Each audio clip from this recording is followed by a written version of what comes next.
नमस्कार, मैं जितेंद्र कुमार सक्सेना। आप सबका मेरे चैनल जितेंद्र कुमार सक्सेना पे स्वागत है। और जैसा आपको पता है कि मैं आपके लिए लगातार मैथ्स की वीडियोस लाता रहता हूं और ये सारी जो वीडियोस हैं ये एसएससी, एनटीएससी या एचटीएससी या बैंकिंग की तैयारी करते हैं आप, तो इन सबके लिए यूजफुल रहती है। ठीक है, तो इसी सीरीज को जोड़ते हुए मैं आज आपको अरिथमेटिक प्रोग्रेशन की कुछ चीजें बताऊंगा, इसके कुछ क्वेश्चंस करेंगे। तो सबसे पहले मैं आपको अरिथमेटिक प्रोग्रेशन के बारे में बता देता हूँ कि अरिथमेटिक प्रोग्रेशन क्या होता है, इसके कौन कौन से फॉर्मूले किस किस जगह पर काम आते हैं। ठीक है, तो सबसे पहले हम ये जान लेते हैं कि अरिथमेटिक प्रोग्रेशन यानी एपी कहते किसे हैं। तो डियर स्टूडेंट्स, ये ध्यान रखिए, अगर आपके पास कोई एक ऐसी सीरीज है जिसमें कोई कॉन्जिक्यूटिव टर्म्स का डिफरेंस, कॉन्जिक्यूटिव टर्म्स कैसे होनी चाहिए, कॉन्टिन्यूअस होनी चाहिए, लगातार होनी चाहिए, उनका जो डिफरेंस है अगर वो इक्वल है। फॉर एग्जांपल मान लीजिए ए, बी और सी ये एपी में है, ये तीन अलग अलग टर्म है, ए बी सी ये एपी में है, तो इनका जो कॉमन डिफरेंस है वो हमेशा सेम होता है।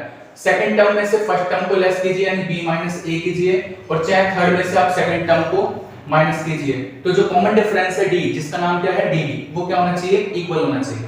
यहां पर आपको ध्यान रखना है जो a है, यानी कि हमने जो a लिया है ये इसकी फर्स्ट टर्म है, और यहां पर जो हमने d लिखा है ये इसका कॉमन डिफरेंस है।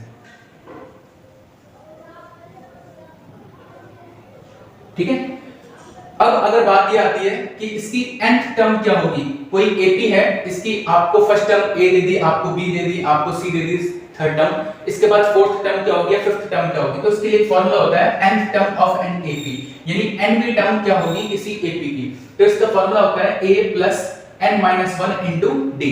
यहाँ पर d आपका कॉमन डिफरेंस है, यहाँ पर आपका a जो है वो फर्स्ट टर्म है और n जो है वो टर्म से मतलब है।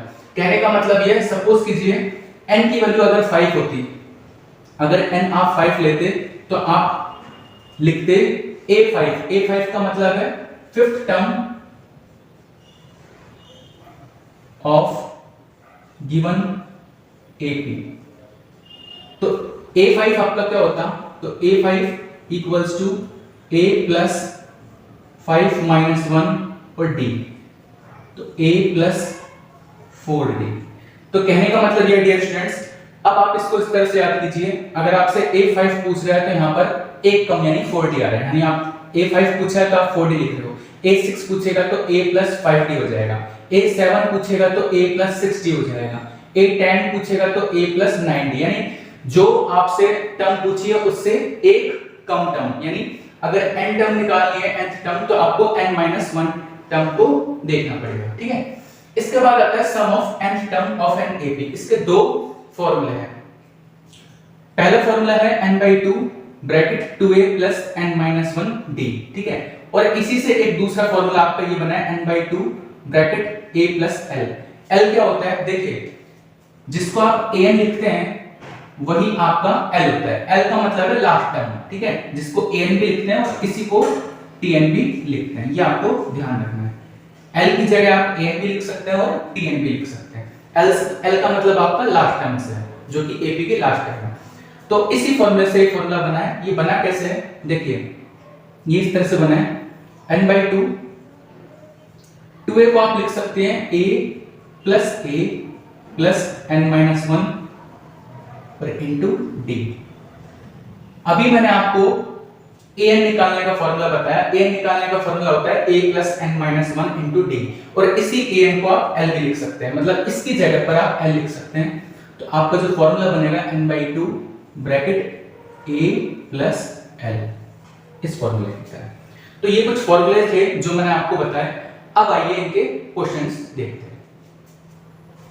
देखिए पहला क्वेश्चन मैंने इस तरह से लिया आपके लिए, if the common difference of an AP is -6, और आपसे वैल्यू किसकी पूछी है, A16 माइनस A12 की वैल्यू पूछी है। ठीक है, तो जो अभी हमने सीखा इसी का हम यूज करेंगे। ठीक है, मैंने भी आपको बताया था A16 अगर आपको लिखना है तो A16 को आप क्या लिखोगे, A प्लस एक कम टर्म, मतलब A16 पूछा है तो कितनी टर्म, 15, तो A प्लस 15D, इस तरह से लिखेंगे इसको।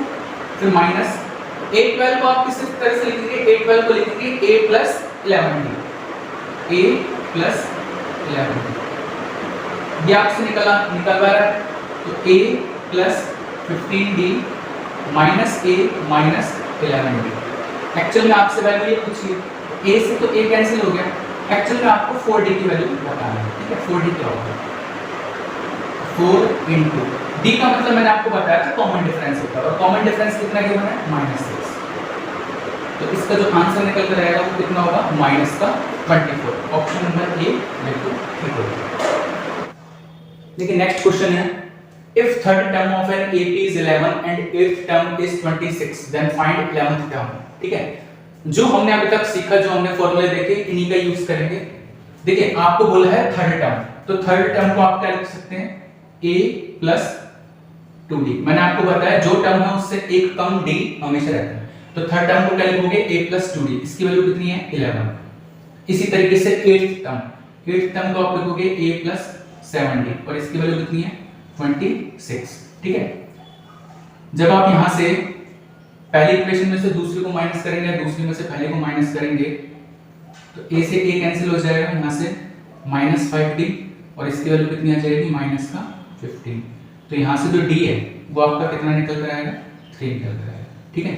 अब d की वैल्यू आप चाहे इक्वेशन फर्स्ट में रखिए, चाहे इक्वेशन सेकंड में रख दीजिए। मैं इक्वेशन फर्स्ट में रख देता हूं, तो a plus 6 इक्वल्स टू 11, तो यहाँ से a की वैल्यू कितनी निकल कर आएगी, 5 निकल कर आएगी, ठीक। अब आपसे पूछा क्या है, आपसे पूछा है 11th टर्म, तो 11th टर्म का मतलब होता है a plus 10d, तो a की जगह 5, 10 और मल्टीप्लाई 3, तो 35 इसका राइट आंसर होगा, ऑप्शन नंबर डी सही। देखिए नेक्स्ट क्वेश्चन है, which term of an AP 3, 8, 13, 18 and up to 498। देखिए आपकी जो AP है इसकी शुरुआत कहां से हो रही है, 3 से, यानी अगर मैं आपसे कहूं यहां पर फर्स्ट टर्म कौन है, तो आप कहोगे 3 है, ठीक है। इसके बाद कॉमन डिफरेंस क्या होता है, कॉमन डिफरेंस होता है सेकंड टर्म में से फर्स्ट टर्म को माइनस कीजिए या थर्ड टर्म में से सेकंड को माइनस कीजिए, कॉमन डिफरेंस तो सेम ही रहता है। तो आपके पास कॉमन डिफरेंस कितना आ गया, 5 आ गया, ठीक है। ये 498 AP के सबसे आखिरी में लिखा हुआ है, अगर आखिरी में लिखा हुआ है तो ये L होगा, लास्ट टर्म ही होगी, ठीक है। तो अगर ये लास्ट टर्म है तो इसलिए मैंने अभी आपको एक फॉर्मूला बताया था कि an का फॉर्मूला होता है a plus n-1 into d, और इसी an को मैंने आपको कहा था L भी कहते हैं, ठीक है। तो L की जगह आप कितना लिखेंगे, 498 इक्वल्स टू a का मतलब होता है फर्स्ट टर्म आपकी कितनी है, 3 प्लस n-1, और d का मतलब होता है कॉमन डिफरेंस। देखिए यहां से भी कॉमन डिफरेंस 5 है, कॉमन डिफरेंस हमेशा इक्वल रहता है, तो वो कितना आएगा, 5 आएगा, ठीक है। अब 3 को आप इधर लेके माइनस करेंगे तो 495 equals to n-1 multiply by 5। जब इसको आप 5 से कैंसिल करेंगे तो कितनी बार कैंसिल होगा, 99 बार। देखिए 5 9 जा 45, 4 बचेगा रिमेनिंग, 45 हो जाएगा, फिर दोबारा 9 टाइम्स। अब -1 को जब आप लेकर आएंगे तो n की वैल्यू कितनी आ जाएगी, 100 आ जाएगी, तो ऑप्शन नंबर जो बी है इसका राइट आंसर हो जाएगा। देखिए नेक्स्ट क्वेश्चन है, if 6/5, a, 4 are in AP then value of a is. अगर 6/5 a और 4 ये अगर AP में है तो आपसे वैल्यू किसकी पूछी है, a की वैल्यू पूछी है। देखिए डियर स्टूडेंट्स, a को अगर आप देखेंगे तो 6/5 और 4 की मिडिल टर्म है, ठीक है। तो मिडिल टर्म निकालनी है आपको, a निकालना है, ठीक है। तो a निकालने के लिए आप क्या कीजिए, इसको कॉमन डिफरेंस मुझे बताइए। कॉमन डिफरेंस अगर मुझे बताएंगे तो क्या होगा, देखिए कॉमन डिफरेंस निकालने के लिए आप कहोगे कि a माइनस 6/5 करो या फिर 4 माइनस a करो, इक्वल ही रहेगा। कॉमन डिफरेंस तो सेकंड टर्म में से फर्स्ट टर्म को माइनस कीजिए, चाहे थर्ड टर्म में से सेकंड को माइनस कीजिए, कॉमन डिफरेंस तो क्या रहता है, सेम ही रहता है। यहां से आपका a निकल कर आ जाएगा, कैसे, देखिए -a को आप LHS में लेकर आएंगे तो ये a और a 2a हो जाएगा, यहाँ पर 4 है, माइनस का 6/5 RHS में जाएगा और ऐड हो जाएगा, तो 20 प्लस 6, तो 26/5, ये 2a की वैल्यू आई है, आपसे वैल्यू पूछी है a की, ठीक है। तो a की वैल्यू कितनी हो जाएगी, 26/5, और ये 2 भी कहाँ जाएगा, नीचे आ जाएगा। 2 से 16 को काटेंगे तो 13/5 इसका राइट आंसर होगा, जो कि ऑप्शन नंबर सी है। देखिए नेक्स्ट क्वेश्चन आपसे पूछा है, find a31 of an AP if first two terms are respectively -2 and 7। आपको जो फर्स्ट टर्म दी गई है वो कितनी दी गई है, माइनस का 2, मतलब आपको जो a गिवन है वो आपको दिया है माइनस का 2।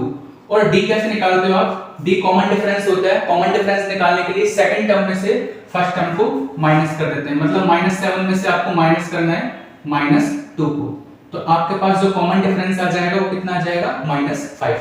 अब आपसे पूछा है a31 पूछा है, तो इसके लिए मैंने अभी आपको फॉर्मूला बताया था कि अगर आपसे जो भी टर्म पूछी जाती है उससे एक कम करके आप हमेशा d के साथ मल्टीप्लाई कीजिए। मतलब अगर a31 पूछा है तो आप इसको किस तरह से लिखेंगे, a + 30d, ठीक है।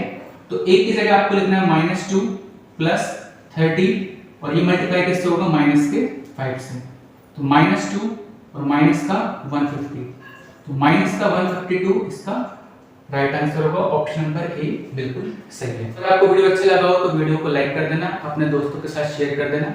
आज के लिए इतना ही, थैंक यू।